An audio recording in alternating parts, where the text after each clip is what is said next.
বিসমিল্লাহির রহমানির রহিম। আসসালামু আলাইকুম সুপ্রিয় ছাত্রছাত্রীবৃন্দ। সরকারি হরেঙ্গা কলেজে আয়োজিত কস্ট অ্যাকাউন্টিংয়ের অনলাইন ক্লাসে তোমাদের স্বাগত জানাই। আজকে আমরা অ্যাক্টিভিটি বেসড কস্টিং বা এবিসি কস্টিং, যাকে বাংলায় বলা হয় কার্যভিত্তিক ব্যয় নির্ণয়, সেটা নিয়ে আমরা কথা বলবো। প্রথমে আমরা জানবো যে অ্যাক্টিভিটি বেসড কস্টিং কাকে বলে। সেটা হচ্ছে যে এবিসি কস্টিং হচ্ছে এমন একটি উৎপাদন ব্যয় পদ্ধতি যা ম্যানেজারদের কৌশলগত এবং অন্যান্য সিদ্ধান্ত গ্রহণে ব্যয় তথ্যের যোগান দিয়ে থাকে। এইসব তথ্যের মাধ্যমে নেওয়া ব্যবস্থাপকদের সিদ্ধান্তসমূহ উৎপাদন ক্ষমতাকে প্রভাবিত করে। এটা সাধারণত কোম্পানির প্রচলিত উৎপাদন ব্যয় পদ্ধতির পরিবর্তন না করে সম্পূরক হিসাবে কাজ করে থাকে। আর এবিসি কস্টিংয়ের যে প্রকারভেদ, সেটা হচ্ছে কার্যের যে প্রকারভেদ, একটা হচ্ছে ট্রানজ্যাকশন ড্রাইভার আর একটা হচ্ছে ডিউরেশন ড্রাইভার। আর এটার যে উদ্দেশ্য আছে, এটা মেইন হচ্ছে যে এটাকে তথ্যগুলোকে কী করা পাওয়া, যাতে প্রোডাকশনটা কী করা যায়, কম খরচে করতে পারা যায় আর কি এটা। আর এখানে আমাদের যেটা স্টেপ আছে, যে আমরা কার্যভিত্তিক ইয়েতে আমরা কীভাবে যাব, সেই স্টেপগুলো হচ্ছে প্রথম স্টেপে থাকবে, সেটা হচ্ছে আমাদের পণ্য বা সেবা লক্ষ্য ব্যয় চিহ্নিত করতে হবে। তারপরে পণ্য বা সেবা বা কার্যের প্রত্যক্ষ ব্যয় চিহ্নিত করতে হবে। তারপরে একটিমাত্র ব্যয় স্তরের বিপরীতে একটিমাত্র বন্টন ভিত্তি নির্বাচন করতে হবে। প্রত্যেক বন্টন ভিত্তির সাথে সম্পর্কযুক্ত পরোক্ষ ব্যয়সমূহ পরিমাণ নির্ধারণ করতে হবে। এবং এটার বাজেটেড ইনডাইরেক্ট কস্টেড হচ্ছে budgeted total cost in indirect cost pool divided by budgeted total quantity of cost allocation base. এটা দিয়ে এই ফর্মুলা দিয়ে কী করতে হবে, বাই করতে হবে আর কি।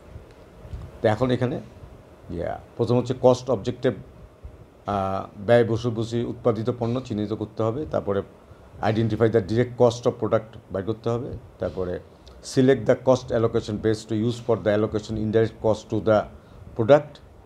আর identify the indirect cost associate with each cost allocation base, এটা বাই করতে হবে। তারপরে কম্পিউট দ্য ইনডাইরেক্ট কস্ট, তারপরে টোটাল কস্ট কী করতে হবে, বাই করতে হবে আর কি। তো এখন এই জন্য আমাদের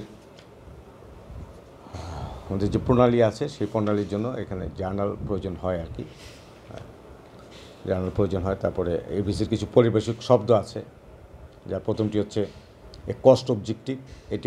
এটি একটি উপাদান বা আইটেম যার জন্য ব্যয় পরিমাপ করা দরকার, যেমন পণ্য, জব অথবা একজন খরিদ্দার। আর এটা হচ্ছে কস্ট ড্রাইভার বা ব্যয় চলক। এখানে এবিসি পদ্ধতিতে সেবা বা প্রক্রিয়ায় ব্যয় আরোপের জন্য যা বন্টনের ভিত্তি হিসাবে ব্যবহৃত হয়, তাই হচ্ছে ব্যয় চলক। এটি একটি বিষয় যার কারণে একটি কার্যের ব্যয় পরিবর্তনে আসে। আর ব্যয় চলকের যে উদাহরণগুলো আছে, সেটা হচ্ছে যে রিসার্চ অ্যান্ড ডেভেলপমেন্টে আছে number of research project, person hours on a project, technical complexities of project.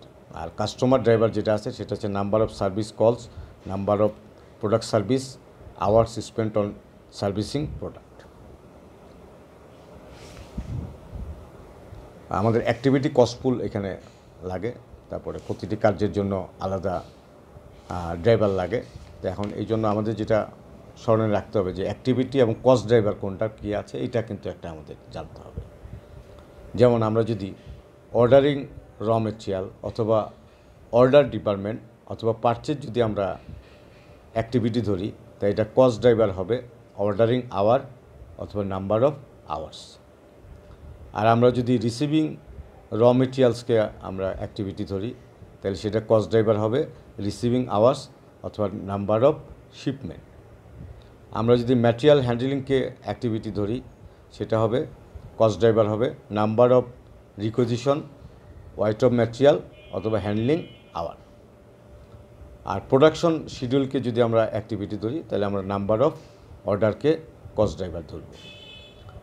R machine যে সেট আপ আছে অথবা প্রোডাকশন সেট আপ আছে, এটাকে যদি আমরা অ্যাক্টিভিটি ধরি, এটা কস্ট ড্রাইভার হবে সেট আপ আওয়ার অথবা নাম্বার অফ সেট আপ। আমরা যদি মেশিনিং বা ফ্যাব্রিকেটিং, অ্যাসেম্বলিং এগুলোকে ধরি অ্যাক্টিভিটি, এটার কস্ট ড্রাইভার হবে মেশিন আওয়ার। আমরা যদি কোয়ালিটি কন্ট্রোল, ইন্সপেকশন বা টেস্টকে আমরা অ্যাক্টিভিটি ধরি, তাহলে এটা মেশিন আওয়ার হবে এটার কস্ট ড্রাইভার। আর আমরা যদি নাম্বার অফ ইন্সপেকশন হবে, এটা কস্ট হবে নাম্বার ইন্সপেকশন। আর যদি ইন্সপেকশনকে আমরা যদি অ্যাক্টিভিটি ধরি তাহলে হবে ইন্সপেকশন আওয়ার। আমরা ফ্যাক্টরি সুপারভিশনকে যদি অ্যাক্টিভিটি ধরি তাহলে সেটা হবে নাম্বার অফ এমপ্লয়ি। আমরা যদি কাস্টমার অর্ডারকে অ্যাক্টিভিটি ধরি সেটা হবে নাম্বার অফ কাস্টমার অর্ডারস। আমরা যদি কাস্টমার অর্ডারকে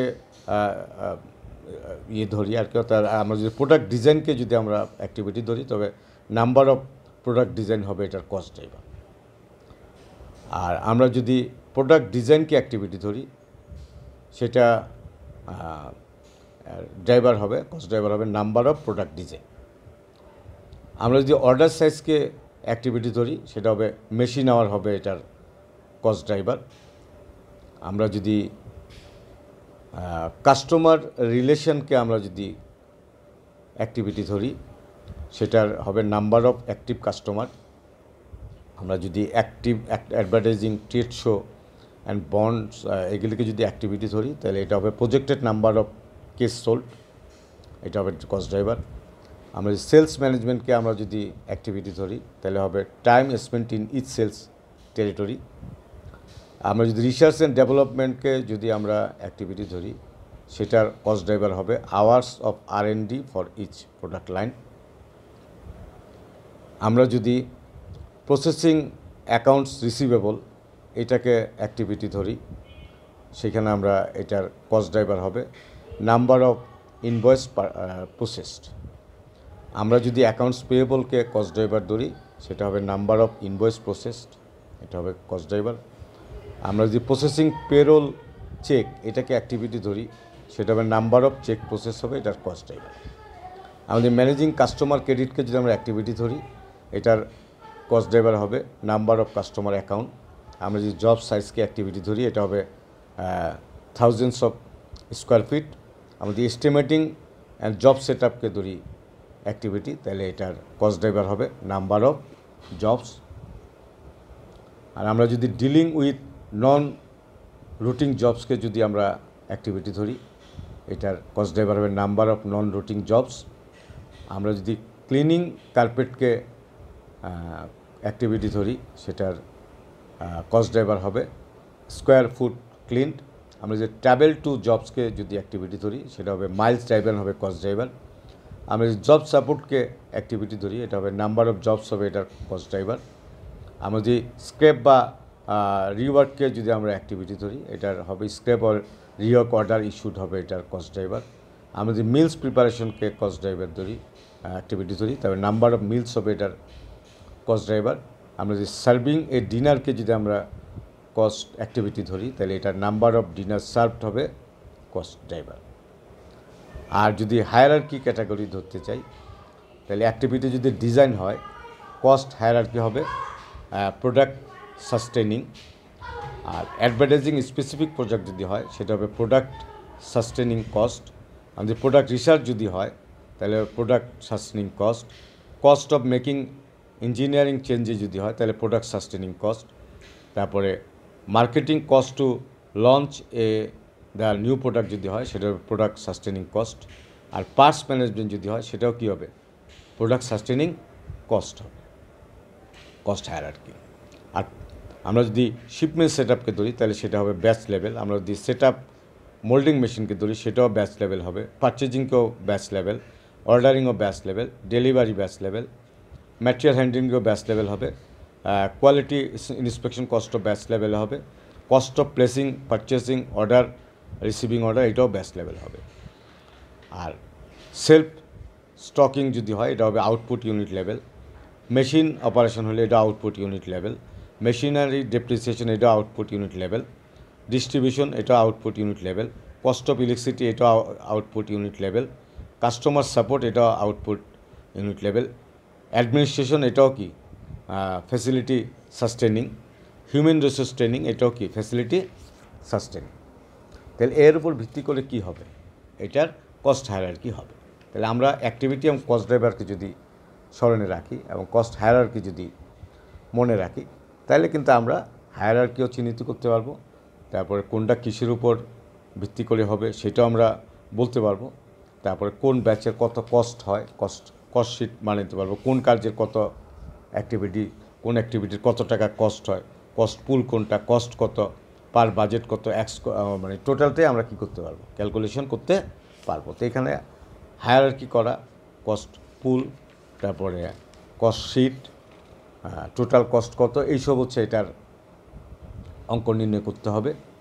যে আমাদের অ্যাক্টিভিটিস কস্টিং টেকনিকে আমাদের যে এই যে আলোচনা, এটা ক্ষেত্রে সবচেয়ে গুরুত্বপূর্ণ বিষয় হলো যে তোমার এখানে cost driver, activity based cost ড্রাইভারকে কী করতে হবে, তোমার অবশ্যই নির্ণয় করতে হবে, এবং হায়ারার্কিটাও কী করতে হবে, চিহ্নিত করতে হবে। তারপরে তোমার এখানে যদি প্রসেসের প্রশ্ন আসে বা অন্য যে কোনো প্রশ্ন আসলে সেইটাও কী করতে হবে, সলভ করতে হবে তোমাকে। এবং মূল জিনিসটা যেটা করে যে আমাদের অ্যাক্টিভিটি, কস্ট ড্রাইভার, কস্ট পুল, এইসব কী করতে হবে। তারপরে ওভারহেড যে কস্টিং আছে এটার বন্টন, এইটা কিন্তু কী করা লাগবে। এই ছিল আজকের আলোচনা। আশা করি সবাই বুঝতে পেরেছ। পরবর্তী আলোচনা দেখার আমন্ত্রণ জানিয়ে আজকের মতো এখানেই শেষ করছি। সবাই ভালো থাকো। আসসালামু আলাইকুম।